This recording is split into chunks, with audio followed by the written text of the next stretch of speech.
Hello and welcome to the Silver King's War.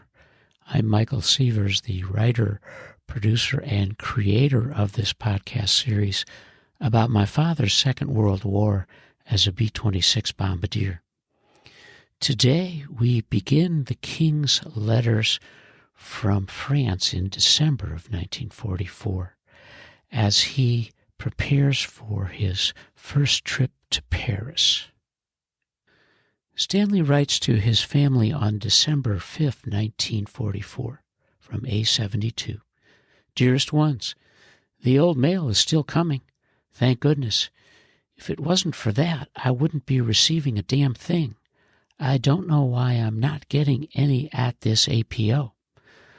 The one I received was written October 28 in Chicago, the same one in which you complained because of not hearing from me. It doesn't look like it will ever get straightened out. We'll have to be patient and be satisfied with what we do get. I sincerely hope Leona and Margie are well. The mail would stop just when I'm so anxious to know all the details. There are so many things I want to know, like the color of her eyes, her hair, and who she looks like. By this time, she must be a little doll. I only hope she will be as good a baby as Richie was. Tell me how Richie reacted when he saw her for the first time. I know he'll be crazy about her. How I wish I could be there to help take care of her. Hurry up and take some pictures. Send me lots and lots of everybody. Tomorrow is the big day. I'm going to Paris to see what it's like to live again outside of four-wall room. By this time tomorrow night, I should be blind from scotch and champagne. Bill will meet me there Wednesday. We'll have one night together. That should be the wildest night Paris has ever seen. When I come back, if I can remember what I saw and did, I'll write you all about it. Our champagne ration came in tonight. This month we only got 2 bottles per man. With 8 men in the room, though, we have ample for a good party some night. I think we're going to save it for Xmas. A few packages have been received in the room, and everyone is saving his to eat over Xmas. One day we're going to find a tree for the room so we can put the packages under it. It surely won't be like anything at home, but it will be as pleasant as we can make it here. There isn't much new here. I spent most of the afternoon ironing my clothes for tomorrow. I'm getting to be a good housemaid, although I have a French woman doing my laundry now. I have 4 to my credit. My next mission will be with the new crew. I'm sure we'll get along swell. Please keep writing. I'll do the same. Keep well. Love to Ida. I love you and miss you, Stan. As our hero, the Silver King, prepares for Paris, he's ironing his clothes and thinking extensively about his new niece, Margie. And in the years to come, Uncle Stanley would be wonderful in his role. He loved Richie and Margie quite a bit, as he writes to his family on December 9th, 1944. Dearest Ones, the mail surely is getting better. Last night I received your letter of November 2-1, the fastest yet to come through. Gee, but I do hope it continues that way, for at this rate your packages should be coming soon. I'm really looking forward to them. You're so sweet to me. If you sent all of them as I requested, there isn't any more I could need. Perhaps I can think of something the next time. I don't mind telling you that your very sweet letter left me with a lump in my throat. I know that if you're with me now, I would smother you with kisses, for I love you with all my heart, my dear. I pray God will bless you and keep you for being the most wonderful person in the world. I'm so glad Leona and the baby are well and at home. You must be having a wonderful time taking care of them, and I can imagine what a swell little helper Richie must be. I just wish I could be with all of you to share in the excitement. Yes, I should have known the house would be filled with flowers. I'm sorry I couldn't add my share to them, however. My thoughts are with all of you. Give the baby and Richie a big kiss from me, along with all my love to everyone. Before I went to Paris, I was getting too much sleep, but now that I've returned, I can't get enough. There's so much to tell about my 2.5 days in the gay city. I hardly know where to begin, although I might start out by saying there isn't much that I remember. You might deduce from this that I was drunk the majority of my stay. And you would probably be right. We took 5/5 of scotch with us and brought back nary a one. Do you see what I mean? I arrived there Tuesday noon. My first impression of the city was as I had always imagined it would be. The artistic beauty of it all was really breathtaking. The old architectural structures of the last century were beautiful. You could see a stroke of genius in each brick and stone.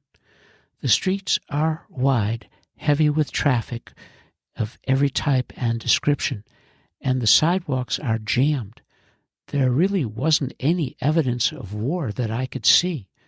Most surprising of all was finding a very efficient subway system throughout the entire city. In fact, I would say the Paris subway is much better than that which I saw in New York, perhaps even a little more crowded. Fortunately, the weather turned off fairly nice, the sort of early fall weather in Chicago. As soon as I arrived, the Red Cross billeted me in one of the hotels taken over by the Army for officers. Our particular hotel was nothing much to speak of, an ordinary second-class hotel as you might find anywhere in the States. As soon as we had cleaned up and cracked a bottle, we went to the clothing PX and to the coiffure. I bought a few things and got the first haircut in 2.5 months. Then it was back to the hotel for dinner, as that was the only place we could eat. After killing another bottle, we started out to the nightclub section. The city is still blacked out, so there are no fancy neon signs or fronts to the places. The first joint we hit was a small bar where we met some women. Obviously, that's all I can say about my first day and night. Let it go at this. The French women are the sexiest on earth, with no modesty, morals, or scruples.